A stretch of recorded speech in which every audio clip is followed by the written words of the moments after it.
Okay, my wristwatch says that it is 11 o'clock, so I am going to get started.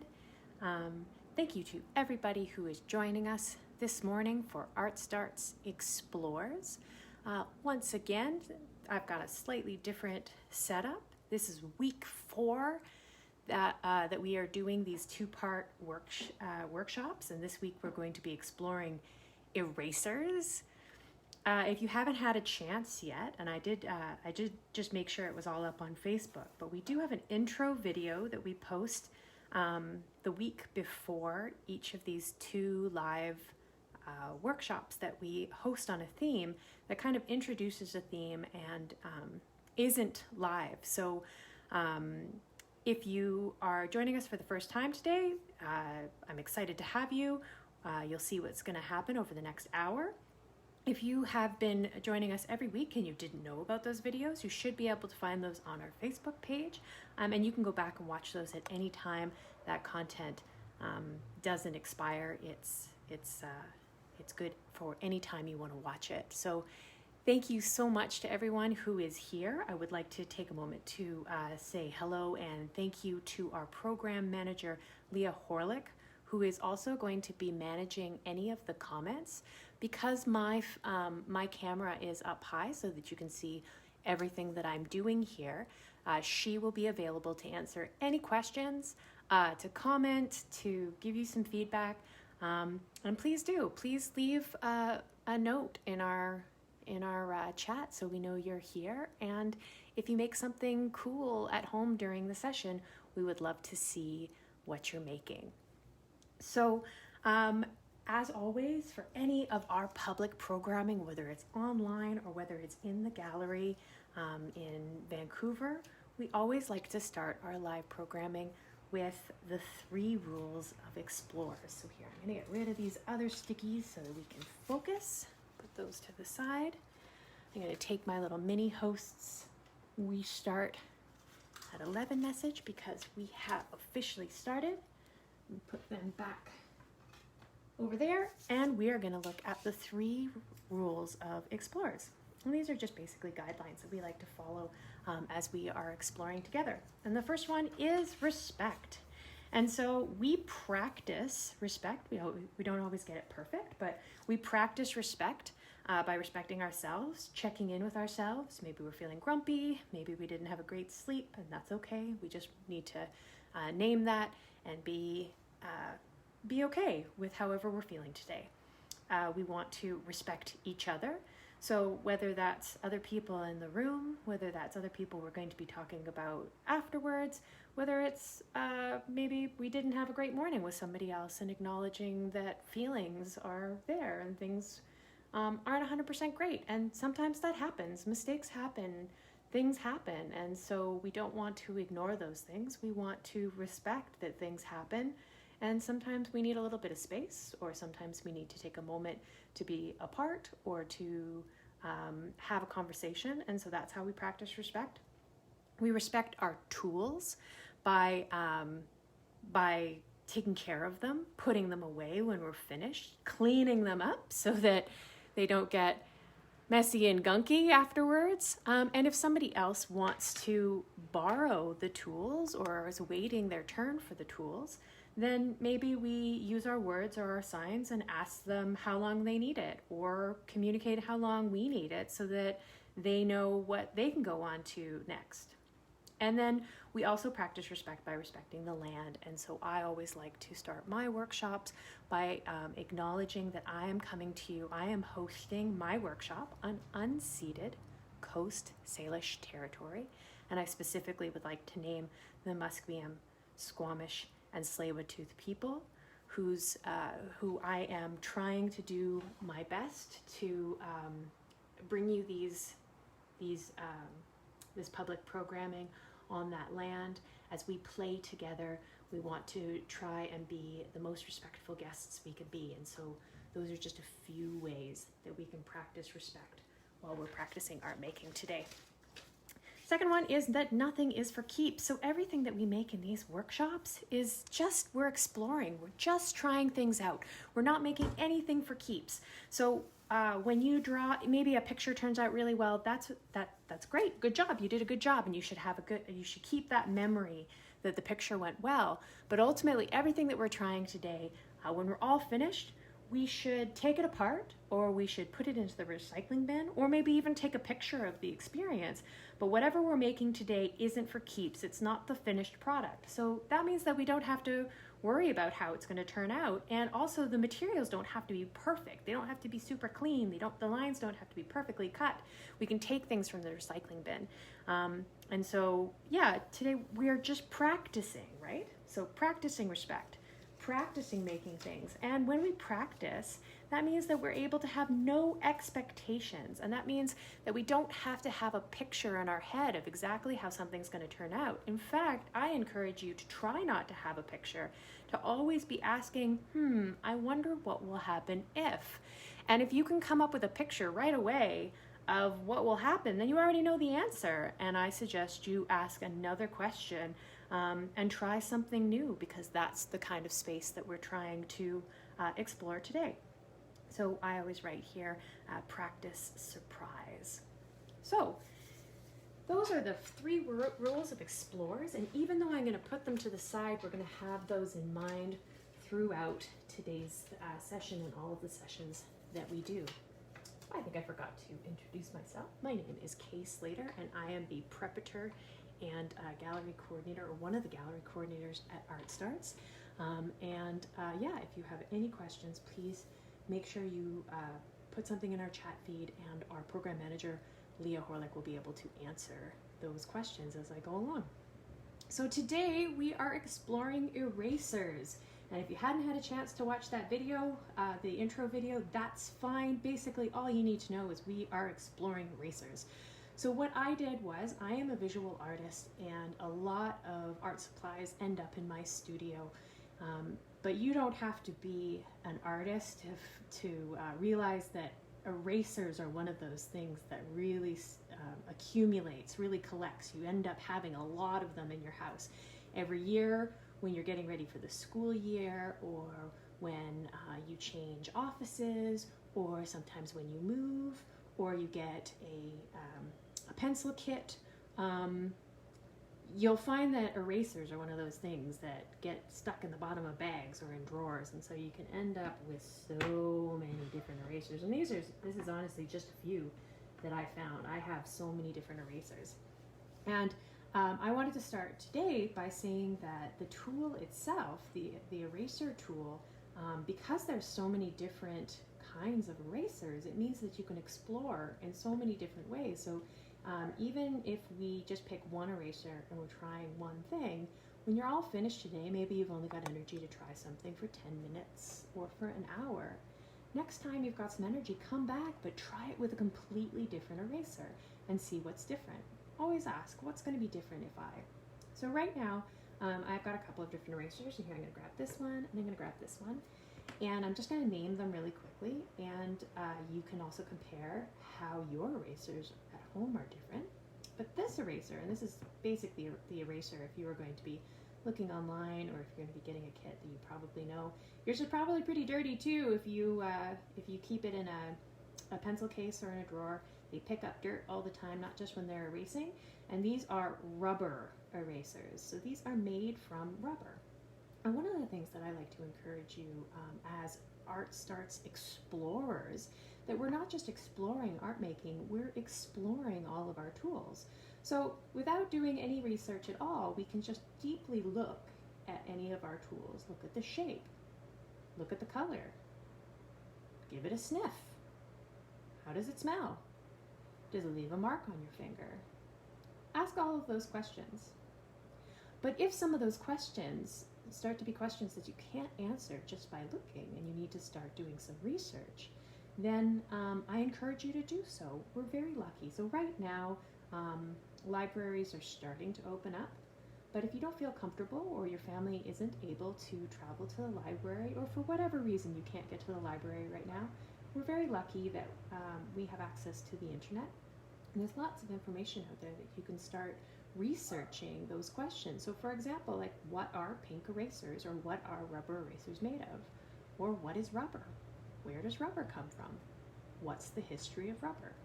And there are places like Wikipedia and science websites that will give you more information. And I always recommend that you check out multiple places. So don't just go to one place, go to multiple places, because just because something is printed, whether that's on a piece of paper, whether that's in a textbook, whether that's online, the answer can be different based on who is writing it, or where the person who is writing it, what their education was, and we have to allow for mistakes. Sometimes people are copy pasting from the wrong place. Maybe they didn't have all the information when they were learning.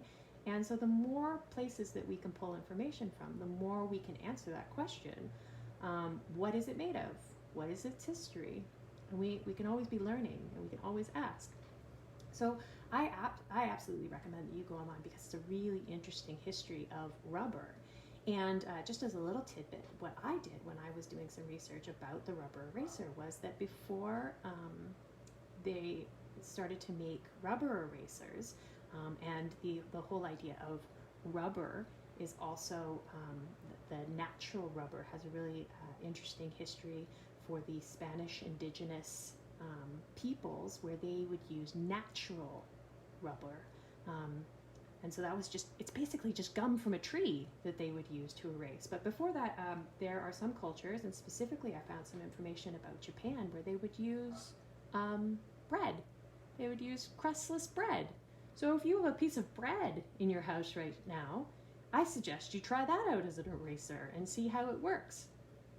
So yeah, I could spend a lot of time talking, but we're supposed to be exploring. So I really do encourage you to head off and see what you can find online or in the library, and then share that information with us. We'd love to hear what you learned. So we're always exploring. So that's a rubber eraser. And then there's also, the rubber erasers that have this part over here, the blue part. If your eraser has that, all this means is that when they made this, there's a little bit more, it's called an abrasive. So it's basically like a gritty, grainy stuff that will help pick up or erase pen marks when you're erasing. So try them both out when we're exploring today. Get that piece of paper, and even before you make a mark, what happens when you take any of these and you rub the page, right? And look at it. Like, not just look at the tool itself, but look at what it makes. Does it make a mark on the page? Check out all these little pieces. Look really close, look really far away. And one of the other things that I suggest as we're exploring today is that you collect all of these pieces. Don't just rub them onto the ground, because not only is that not great, unless you want to sweep up or vacuum later, but try collecting all of these onto a piece of paper so that you can be looking at them as you are rubbing. So if I was erasing on one page, and whether or not you're using here, I'm going to grab a pencil, and here, bring it a little closer to the center so that you can see what marks I'm making. So make your pencil mark, and then erase it, and try different ways, right? I'm holding it this way, but what happens if you hold it between your pinky and your thumb?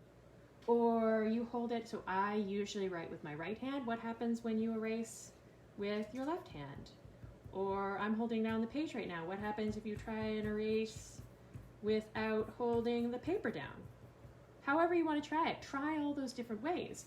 But as you make the little shavings, or the little leave behinds, the crumbs, the eraser crumbs here, I suggest you don't sweep them off. You could pop them up on the page if it happens like that, but you sweep them on to one page so you can constantly be looking at these.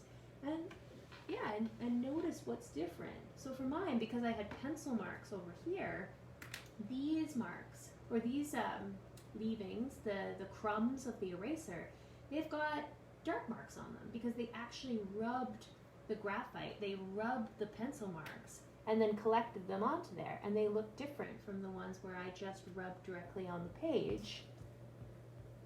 And that's something you wouldn't have noticed if you hadn't tried both ways, or at least I wouldn't have noticed. So that's rubber erasers.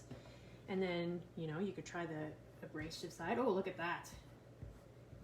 I rarely use these ones, this side, because I don't use pen very often, but yeah, it made kind of this blue mark behind. And if you're trying to use an eraser to get rid of marks, then testing your eraser beforehand to know if this was going to be your final copy, that you were going to have blue marks on the page, that might not be something that you want later on down the road. But because we're just practicing right now, we learn and find out, oh, okay, well, if I use this side, maybe that means I'm going to have blue marks on the page, right? And then you can explore different ways. Maybe there's a way after you use the blue eraser, can you use the pink eraser? Oh, check it out. Look at that. Yeah, so it's starting to, there's still a few marks on my page, but can you find other ways to get rid of marks that your eraser leaves behind?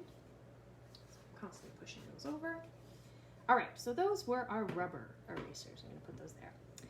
You may also have something called a plastic eraser. And a plastic eraser is usually white like this. They usually are sold with like this case so that they can keep clean, and you can really tell how dirty your fingers are or how dirty your pencil case is by pushing that back. And so usually they're white like this, but you can also get them in different colors, and they're plastic erasers.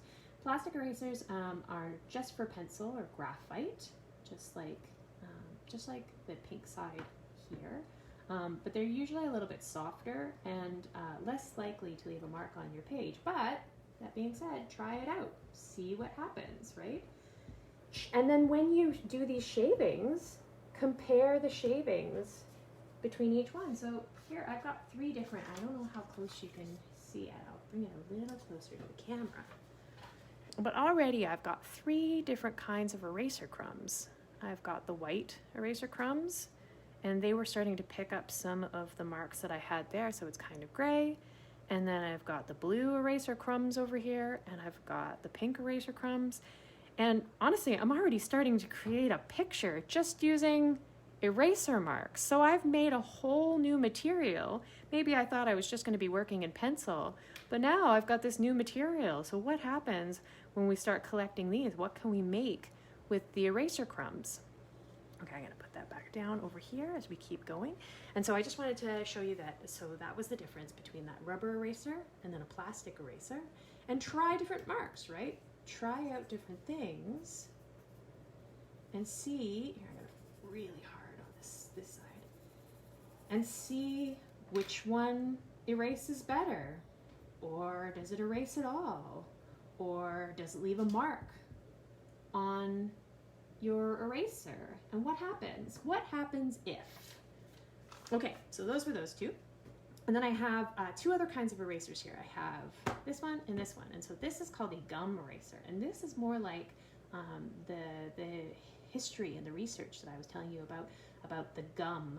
So the material that they took out of a tree, and that once upon a time, not once upon a time, in the past, before we were manufacturing these, indigenous, and specifically most of the research that I had was indigenous Spanish or tribes in the Amazon would use this kind of natural gum for their erasers, and it wouldn't have preservatives. So just like, you know how I was talking about bread erasers before, if you leave bread on the counter for too long, what happens to it? And if you've never seen, if you feel safe asking a parent or a teacher or a guardian, if you can see what happens if you leave a piece of bread out.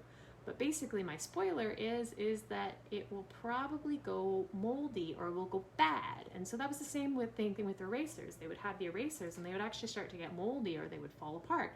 And so it's over time, as various different cultures came up with their different ways of using these erasers, they needed to come up with ways of adding things to the process when they made these erasers, of putting things inside of it. So like for this one, you can tell the difference, they're both erasers, but they probably added something to this to make this pink, right?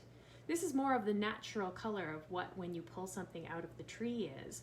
Whereas, I don't know about you, but I've never seen a pink tree, but maybe you have. And if you have, man, I would love to hear about it. Please tell me about it. But yeah, if this came from a tree, that looks a little bit more like bark or like the inside of a tree, right? Whereas this, they probably added something else to make sure that it was this color. So gum erasers are a bit more natural. And what's interesting about them is that they don't have as many things in them as the rubber erasers, so they crumble a bit more when you use them. Okay, I already knew that, so I don't even have to ask. Oh, whoops, my lead fell out here. I'll give that a sharpen. So I know what will happen, so I don't even need to explore this, but because I am leading this workshop and I'm going to show you, oh, I really lost the lid on it. I'm going to show you, but you should try this at home. I don't want to give away too many spoilers, so I'm only going to rub it a few times. But if you have access to a natural gum eraser at home, do what we were doing with all the rest of them and see the difference. So here, I'm going to put down some pencil marks again and start rubbing.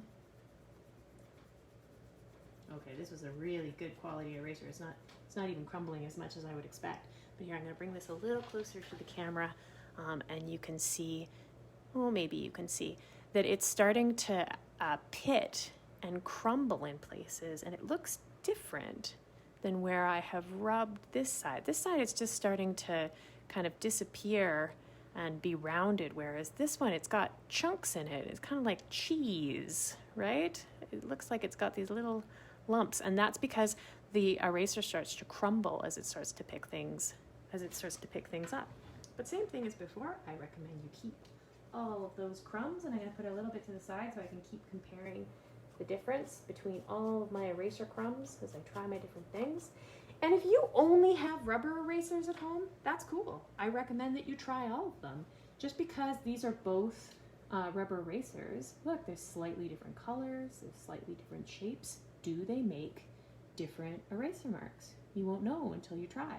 So it doesn't matter if you don't have to go out and buy, but if you have a friend or a neighbor, or at school, maybe you notice somebody's using a different kind of eraser, you could ask them to try and say, hey, I noticed that you have a yellow eraser, and I want to see how it erases differently than the eraser that I have. And we're respecting our tools, and we're respecting other people, and saying, hey, can we try this out? Can we see what's different? Oh, look at that.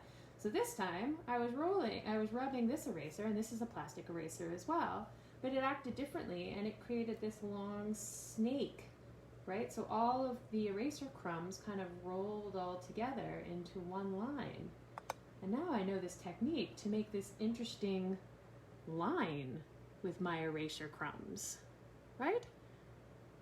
So erasers are really interesting tools all by themselves. You don't even need to start using them in a picture. There's so much that we can explore before we even get started. Okay, so the last one that I wanted to show you was this kneaded eraser. And I have lots and lots of different kinds of these, because as I said, I am a visual artist and I use these all the time, but I happen to have one that was packaged up, which was great because these get dirty really, really fast. And what they are is they're basically Play-Doh. I wonder if I can open this up real fast. They're basically Play-Doh, and what they do is they pick up all the marks. But they pick up dust from your fingers, they pick up dust from the page, and because they pick up everything, they get really, really, really dirty really, really fast. And it's, as you can see here, it is basically just Play-Doh. So I can just pull a little corner of it, blurp, and then package that right back up again and put that to the side. And so stretch it out. And if you had some poster tack at home, so the stuff that you can put behind paper to put it up on the wall, or put it up in a locker, or put it up in your office or whatever, it works almost exactly the same way. But if you also have Play-Doh at home, or if you want to make Play-Doh, it's very easy, and you can always just write to us on our ArtStarts feed, and I have a really easy recipe that I would be happy to share with you. But it's basically just Play-Doh. And so this is also a kind of eraser. And if you have access to the Play-Doh or the poster tack or a kneaded eraser, you can find out, here, we're going to try it out. You can try a bunch of different things. So first, you know what? I'm going to use it exactly like an eraser. I'm going to pull out a little piece, and I'm going to see what happens if I just try rubbing it on the page. Look at that. Oh, and it does something similar to what we had on the other plastic one, right? So making a snake with my eraser. Yeah, and it's picking up, right? Just by rubbing it. And you know what? In all the years that I have used a kneaded eraser, I have never rubbed the page like this. So I'm exploring same time as all of you. I don't always know what's going to happen. I want to ask what happens if as well, because I want to always be exploring. I always want to be asking questions. Okay, so that one was just rubbing it on the page. We got out some of it. I made this long snake, and here I'm going to put it over here. But what you can also do is that you can use it to pull up marks. And so I know what will happen, but if you hold it just, I made kind of a P-shaped circle. And I don't know if the camera is good enough to see this, but like if I go like this and I knead the eraser, it looks kind of clean and light gray. But as you start picking up marks, the eraser gets dirty really fast. And that's the same idea as what happens when I put it on the page. And check it out. It starts to actually lift. It pulls it away, but it's a little bit more gentle than the erasing, right? So when we did this, it like lifted it up. Maybe it left some smear marks, but basically it turned the page back to white so that you couldn't see the erase or the pencil marks underneath. Man, I really like how this one makes this funny snake. That's really cool. I guess I don't use this eraser very often, and I should. But for this over here, I'm gonna make the mark a little darker because I know sometimes it's a little harder to see through the camera than it is when you're seeing. But hopefully you're trying this at home, and even if you're not trying it right now, you're just watching, you can try this later. Everything that I am trying now, you can try later, or you can come back and you can re-watch this later in the week. Or maybe it's just grandma who's watching this right now, or maybe you're a teacher and you're watching this right now. You can replay this at any time. All the videos that we make are 100% open source, so you are able to share them and reuse them in your lesson plans, reuse them at your community centers, however you would like to reuse them. We really want everybody to be exploring with families and friends. So I've made it a little bit darker here, and I'm going to start lifting up. There we go. And so if you have the chance to try this at home, I definitely recommend that you try this. But here, I'm going to move these over to the side. I'm going to bring this a little closer to the camera as well. So you can see that here, right where I erased it, it's really gone. But over here, you can still kind of see the marks here. So all of a sudden, that means that if you're drawing and you just want to take up some of the marks, and you don't necessarily want to have a straight line, or you don't want to leave a bunch of pieces around, or maybe you wanted a shape that looks a specific way. So seeing these round parts right here, I just got an idea, which was, what if I was to make a cloud? And clouds are usually kind of puffy, right? But I don't want to lose all the blue in the sky, because if you look up and do this as well, right? Go outside and look at the clouds and look at the various things that you want to try and copy when you're drawing. And by deep looking, by spending time actually looking at things, you'll notice that things that you originally thought were just white might actually be a little blue or a little gray, or even have some green in it. I really like sometimes, especially if I'm bored and I'm waiting and I need something to do, I really like looking close at my hand, because my hand looks different all the time. Not only as I get older, and you can do this, you can compare this with younger people and older people, and people who have different color skin, and people who are different sizes, that there's so much difference in our hands, right? And that's kind of why when people talk about fingerprints, right? Fingerprints are super unique. Even with my 10 fingers, this fingerprint isn't the same as this fingerprint, and looking really close is interesting. But my hands change all the time depending on whether or not I've had enough water, or whether or not I've been working hard during the week with my hands, and maybe I've got some calluses. And looking really close, you can, at first maybe I'm looking at this and going, okay, these are kind of white, pink hands. But if I look really close at all the different lines, there's pink and red and yellow. And look at your hands. What are all the colors? What are all the colors that you can see when you look at your hand and look at your skin? And is there hair And what is the color of the hair? And what about your fingernails?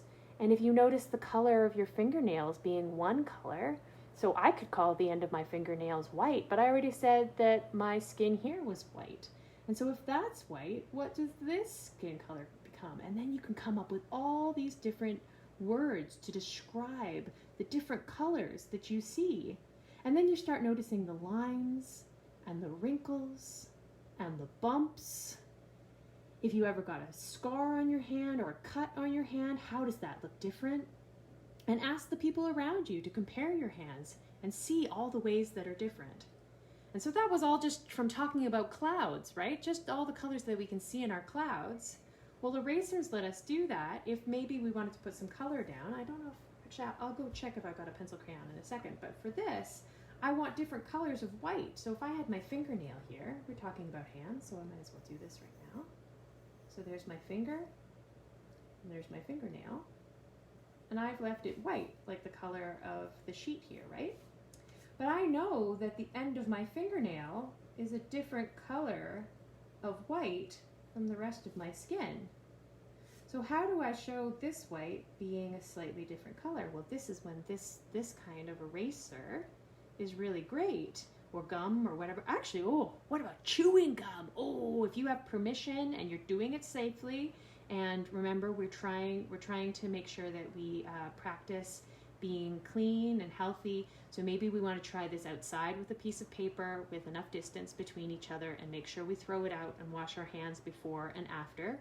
But if we're being safe and we have an adult with us to make sure that we're all being safe, what happens if we use chewing gum and we draw on a piece of paper, and we've washed our hands, and we take the chewing gum and we try it out, and then we throw the chewing gum out and check out what happens to the page.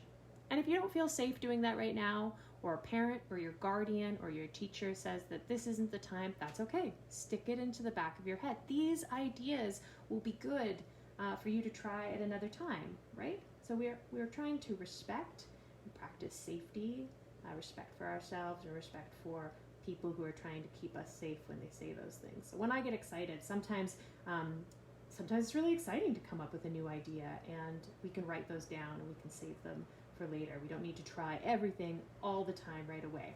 So I was looking at this finger, and I wanted to try and draw different kinds of white. And you know what? I'm gonna color in my whole hand, or my whole finger, the whole thing. Because I noticed that the page is white as well, right? And so I want this color of white to be a different color from this color of white, to be a different color from this color of white, and this color of white. So there's all these different colors, these shades that I want. And so the different, how dark each one of these whites are. And so I'm gonna take my eraser and I'm gonna start pulling up some of that pencil. Right? So here I need to color in over here a little bit more on the outside. And here I'm going to bring this a little closer again. So you can see the fingernail here, right? The fingernail here is, I had colored over that, but now it's kind of white again. But it's still a little bit gray. And if we took up too much, it's okay. We can always go back, right? Always keep coloring it in. Maybe we want this to be darker. Here, I'm going to make the finger even darker. And then I can starting to pull up some of those pencils with my kneaded eraser, right, or my poster tack. And then I'm going to make that a little darker so it's a little bit clearer. There we go. And then the tip of my tip of my nail. And then I'm going to lightly color in this part. So again, it's a little bit different. So here you can see that I've got these different tones from here, from the page to my finger, whoops, to the inside of the nail, and then the outside of the nail. And so you're able to make these gradients, or these different tones, these different thicknesses, these different weights of color, just by going light with your kneaded eraser, or heavy with your kneaded eraser. Oh, look, it's even stuck to the page. And then again, remember, I just learned this time that you can actually rub your kneaded eraser. So you pull it up even more.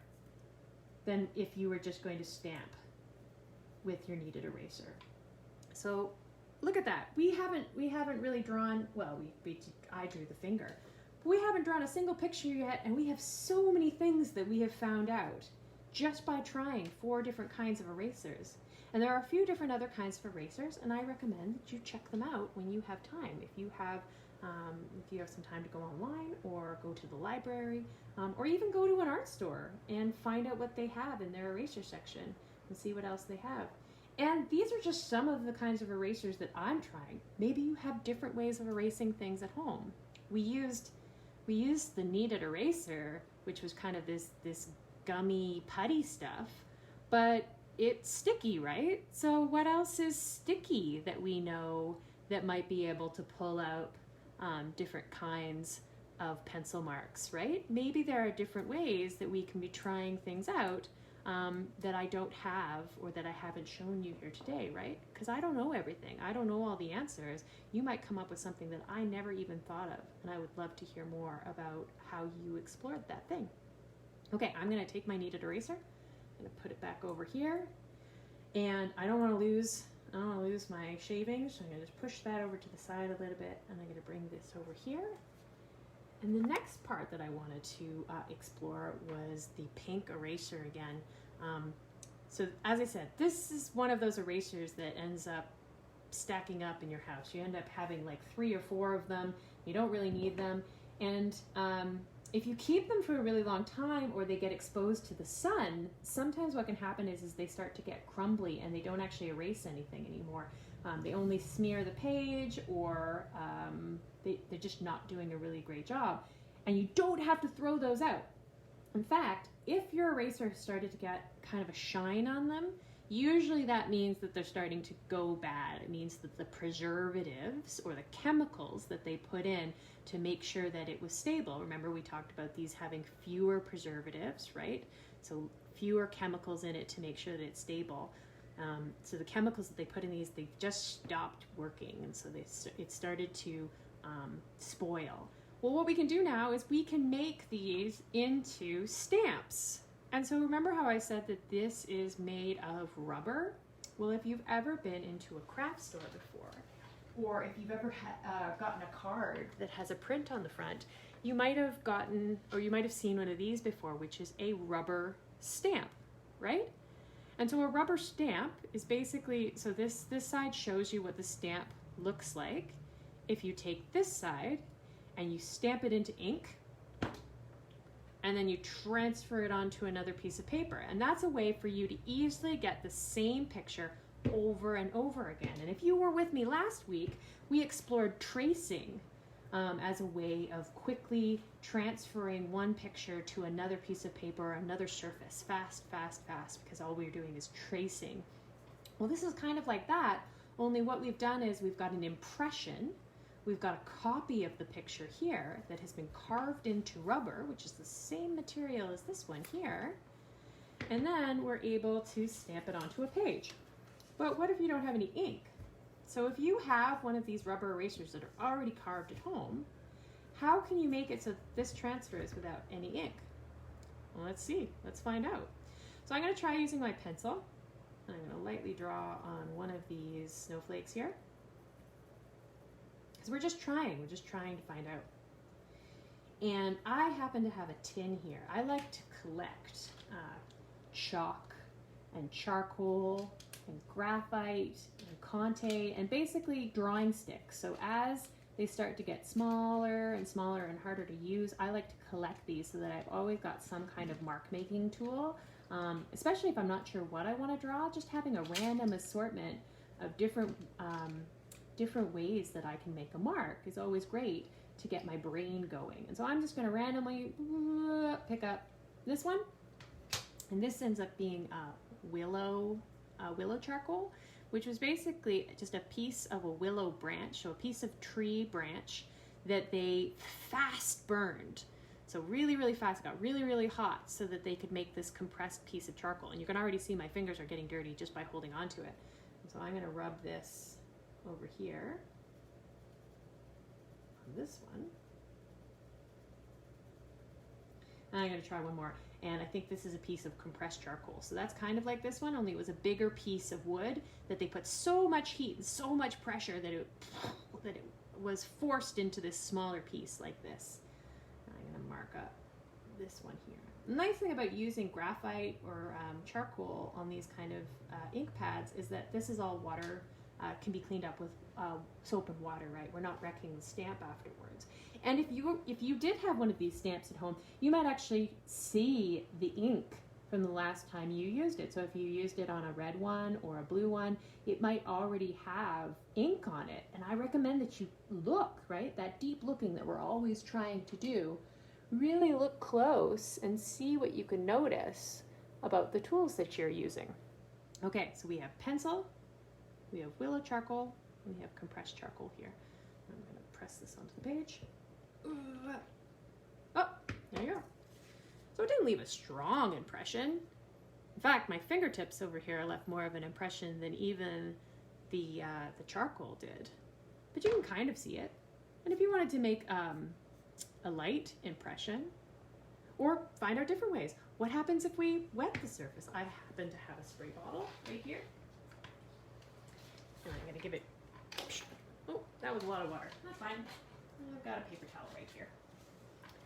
And you can see, right, I'm set up for art making, but however your session is set up at home, right, you can be as clean or as messy based on how you're set up. And some people are going to be more set up than others at home.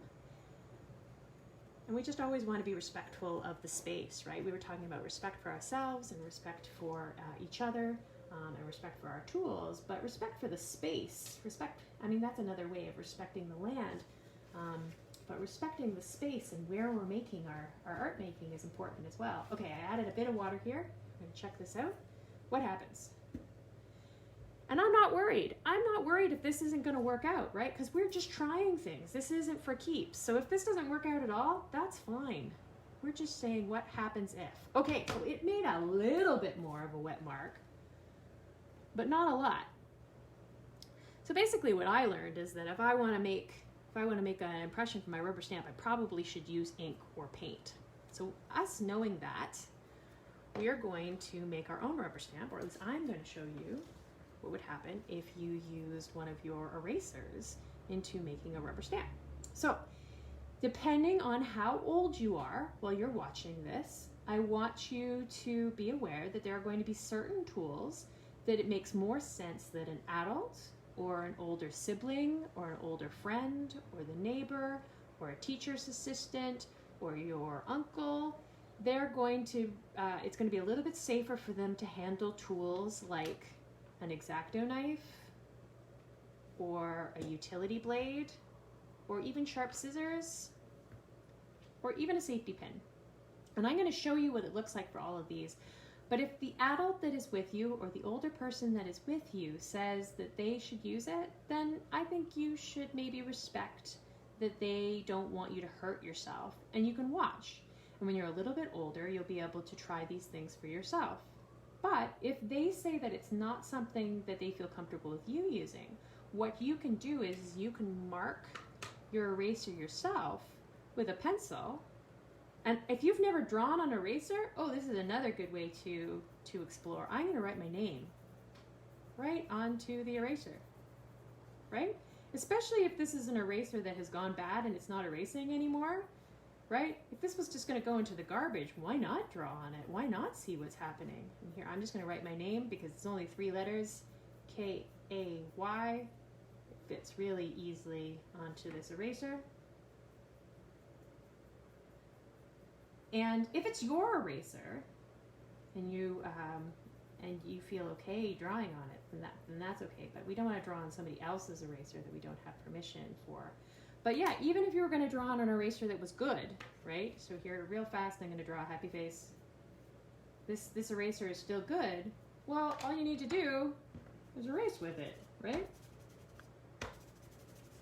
And you can still use the eraser, right? If you have some,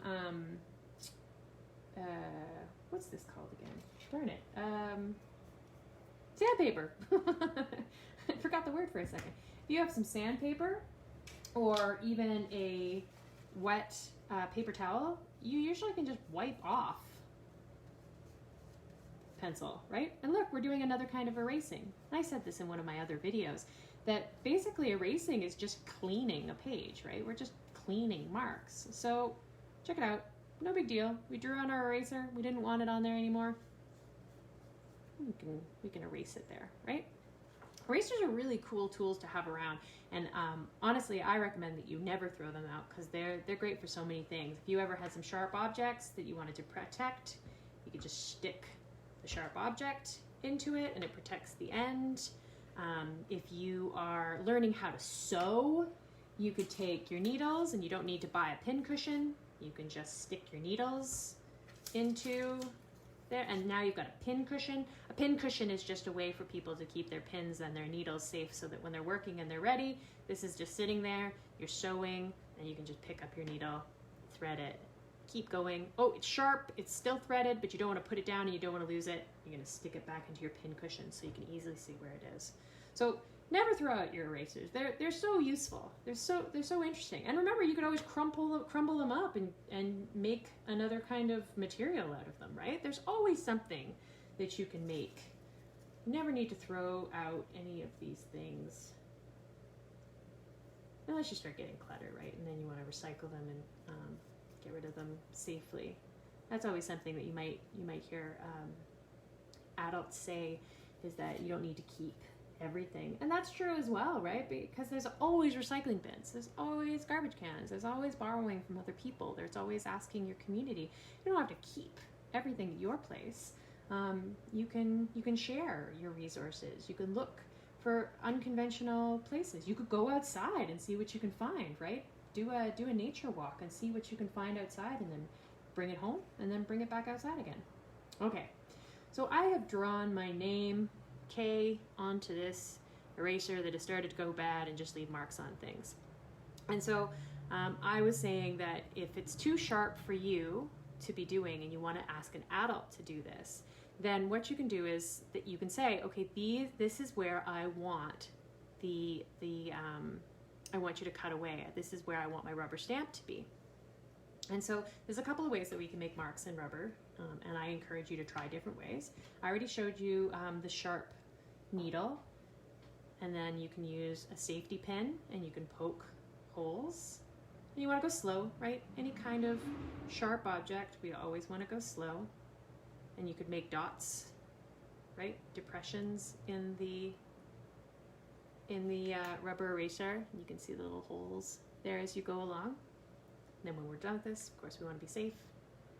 Close that back up again.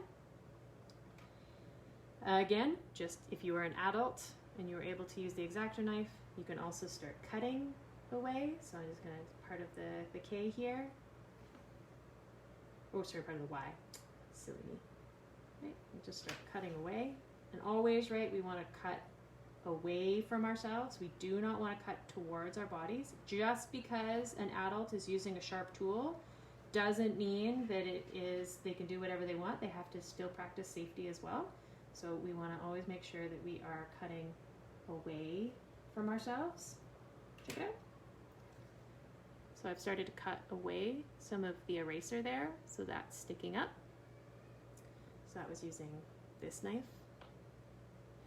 You could use a utility blade. I'm not going to use the utility blade because I think that it's too big, but if you had a utility blade and you wanted to cut away something sharply, or if you had a really dirty eraser, again, for adults, if you had a really dirty eraser and you're really struggling to get a point that you like, you can always take a utility knife, again, away from you, and you can cut off an edge of it, and you get a clean, sharp edge to your eraser, right? What happens? What happens when you erase with this side versus this side? So I've got a whole bunch of different tools. Oh, and then here, this is an eraser crumb. I'm going to put that right over there. Look at that. It's just a piece of the eraser, right? But it came off of the eraser, and so it's a crumb. All right, so I'm going to close that up, put it to the side. One of the other ways that may be a little bit safer for younger explorers is that if you have an old nail file, so those are these where you can clean under your nails, but then you can also start to file if you have a sharp nail, if you've ever had a hang nail, or you've broken a nail and you need to you need to shave it down using a nail file. If you have an old one of these, and these are also another thing that gets collected around the house, right? You get lots of erasers, and sometimes they're promotional, so somebody will put an advertisement stamp on it, and then you end up having a whole bunch of these, just like pens. Sometimes you can end up with a bunch of these as well. And so if you're a younger explorer, this side of the file ends up being something that you can use, pointing away from you, right, to start leaving marks in your eraser. Oh, and while I'm doing this here, I don't want it to fall away because I want you to see. Bring this really close. Check it out, I've got more eraser crumbs. Yay! I'm gonna push the eraser crumbs onto the page. I'm gonna show you again. So right, without using a knife, I was able to get rid of some of this rubber eraser here, just using my file. And again, right, we always want to be checking in with our adults who just have our safety in mind. And if they say it's safe for you to go slowly and use a nail file to make marks in your pencil, and maybe you won't be able to make really detailed lines, maybe you'll just be able to make a bunch of horizontal lines all in the same direction. Here, I'm going to do that over here, just to show you. That's still going to be really cool. Just because I'm not using a knife doesn't mean that I can't be making really cool things. All right, here, push that over there. Look at that. I'm going to leave that over there, even though I'm going to start carving away some of the rest of the letters there. I'm going to leave there so you can see what it looks like when we use our eraser. Oh, sorry, here, this side in the center, as vertical lines over there. So I was just using a nail file to start rubbing away. And same thing, if you wanted to do that at the edge, you could use just the nail file and start rubbing with the flat. What happens if, right? Always ask, what happens if? If you have permission to use the tools like that, what happens? For me, it got kind of rounded over there. So I'm gonna just push that to the side and keep going. Okay, so you can also use a pair of scissors. I've got a big pair of scissors. If you have a pair of safety scissors that you are allowed to use, same thing, you could start cutting away some of the eraser and see what happens, right? What happens if we cut away just small pieces of eraser? It becomes more eraser crumb. And you know what, I think I'm gonna save this page for next week for part 2 when we come back and we explore more erasers, because I think I would like to be able to use this as we explore next week. So I'm gonna put that, I'm gonna save it anyways, but I think I'm gonna save it for next week because I already have more ideas of how we can explore next week. So you could use your safety scissors. And then the last thing I wanted to show you was you probably don't have one of these at home unless you have been doing carving on your own or impression or printmaking. And so basically, so this really fancy rubber stamp here was used by a machine that had a whole bunch of knives that cut really fast and made a whole bunch of them so that they could sell them in a store. But basically the principle is that they take this piece of rubber, and here I've got a piece of rubber right here, just a flat piece of rubber. And what they do is they have the picture that they draw out on the surface, and then using the carving tool, and here I gotta take my carving pieces out over here. They've got all these, they're basically like little knives, right? So this is, again, why I said you probably don't have one of these home and they're for adults, but I just wanted to show you really quickly that these kind of tools are used to be able to make your own rubber stamps. And if you're a little bit older and you have a chance to use these, they're always fun to use. You can use them when you're trying pumpkin carving or fruit carving. But what it does is it just carves a little line into the rubber. And so remember how I showed you before with the file here? Here, I'm gonna move it so it's on this side, right? So on the file here, I was able to make this line just using this carving tool, same as I was able to use for the eraser here that I used with a file. And to take it a little bit further, I've got one here. This is a picture of a leaf that I carved. Actually, I don't even know if I carved this one. I think somebody else in one of my other workshops may have carved this one. But this is a leaf, just using one of these tools to carve out the rubber to make their own rubber stamp. So by using one of these tools, I can very quickly And remember, you're going to be using all these other techniques. So I'm just showing you because I've only got a couple more minutes left in the workshop, and I wanted to show you carving out an eraser. But using these tools is just the same. So I don't have to go out and buy a fancy piece of rubber to do a rubber stamp. I could just use one of my erasers. Right? Don't always have to have the perfect tools, and I don't have to have a perfect white piece of paper. I could just grab something from my recycling bin because I want to see what happens. All right, I did look at my watch, and I do see that I've only got 5 minutes left. So I'm going to go a little faster. Remember, I've done this a lot of times, so don't worry. This is not something that you have to be really fast at, and you're probably not using one of these tools. You're probably using a file, or a needle, or a pair of scissors, or whatever you can find. Right? Try different things. What makes marks? Okay, so I carved. Oh, and look at all these shavings that I have now. All these eraser crumbs.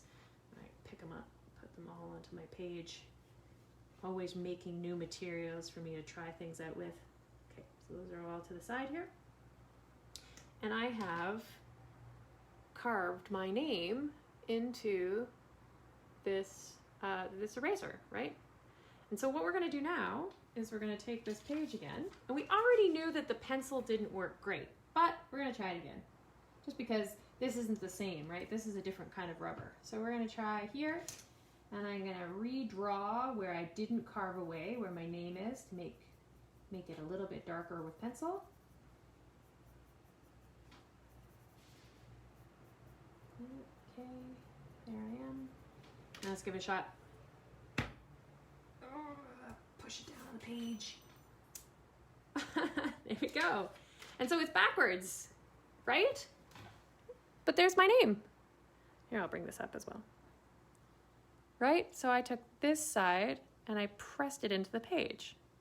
So because the pencil worked, I think that probably means that if we were just to draw on the other side of the eraser, that we wouldn't even need to carve it away. We wouldn't even need to use a knife. And I'm going to give it a shot. Now, because I realized that by drawing it this way, right, so that it's the right way, left to right, K-A-Y, but when I put it on the page, it went Y-A-K and flipped around.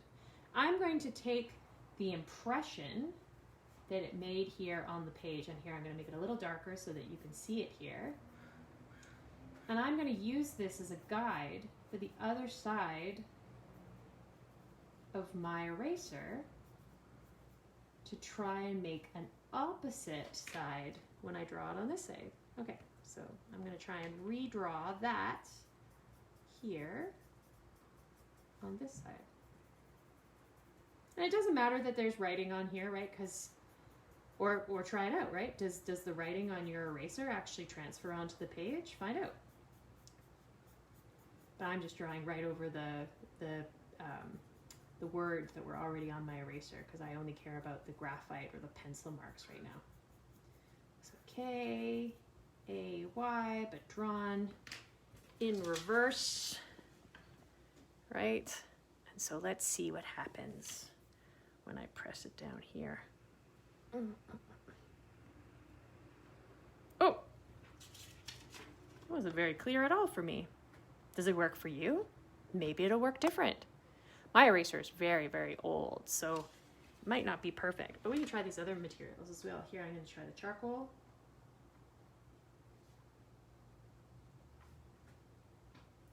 I have one more trick that I know that I can show you before we go as well, because I've been making a lot of prints in my life, so I have some knowledge.